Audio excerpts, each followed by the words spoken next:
एक समय की बात है। आदि शंकराचार्य जी भिक्षा मांगने हेतु एक व्यक्ति के द्वार पर आते हैं। भिक्षाम देहि भिक्षाम देहि।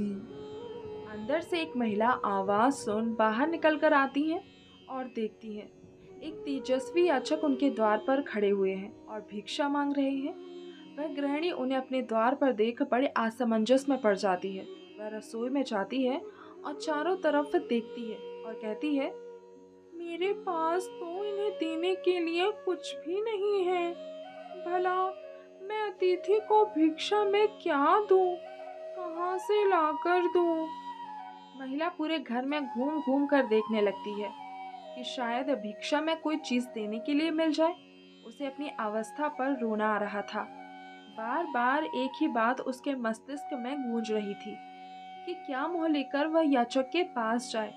तभी उसे घर में एक आंवले का फल मिलता है, जिसे लेकर वह याचक के पास पहुंच जाती है और बड़े संकोच के साथ उन्हें फल अर्पण करने लगती है।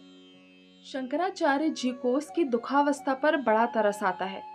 वे तत्काल महालक्ष्मी माता की स्तुति करने लगते हैं। उनकी वाणी से अनायास ही ऐसी करुणापूर्ण ध्वनि प्रस्फुटित होती है जिसे सुनकर भगवान नारायण की वात्सल्यमय भगवती महालक्ष्मी तत्क्षण शंकराचार्य जी के सामने अपने त्रिभुवन मोहिनी रूप में प्रकट हो जाती हैं और मधुर स्वर में कहती हैं, हे आचार्य, आपने मुझे कैसे स्मरण किया? हे महादेवी, आप मेरी विनती पर ध्यान देते हुए इस दरिद्र दंपति पर अपनी कृपा की वर्षा करें। मैं आपके आशय को समझ गई आचार्य, किंतु दंपति का प्रवृत्त ऐसा नहीं है कि इसे इस जन्म में धन की प्राप्ति हो सके। पूर्व जन्म में भी इन्होंने ऐसा कोई सुकृत नहीं किया जिसके फल स्वरूप इन्हें धन संपत्ति दी जा सके। हे महादेवी, इससे क्या हुआ? मेरे जैसे भिक्षुक को आंवले का दान देकर इन्होंने जो महान पुण्य राशि अर्जित की है, उसके कारण यह अतुल धन संपत्ति के स्वामी हो गए हैं। अतः इन पर आपकी कृपा अवश्य होनी चाहिए।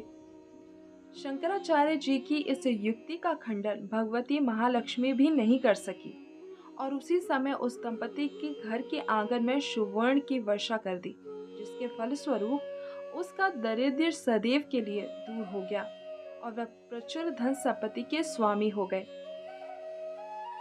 हे महालक्ष्मी, कोई ऐसी युक्ति बताइए जो लोगों का दारिद्र्य मिटाकर उन्हें धनादि से संपन्न कर सके। महालक्ष्मी ने आचार्य को कनकधारा स्रोत के बारे में बतलाया और कहा, जो भी मनुष्य पूरी आस्था, सुचिता, विश्वास और श्रद्धा के साथ इस स्रोत का पाठ करेगा, उसका दरिद्र अवश्य ही दूर हो जाएगा और उसे निश्चित ही धन संपत्ति की प्राप्ति होगी। इसी के साथ वह अंतर ध्यान हो जाती हैं। जय माँ लक्ष्मी।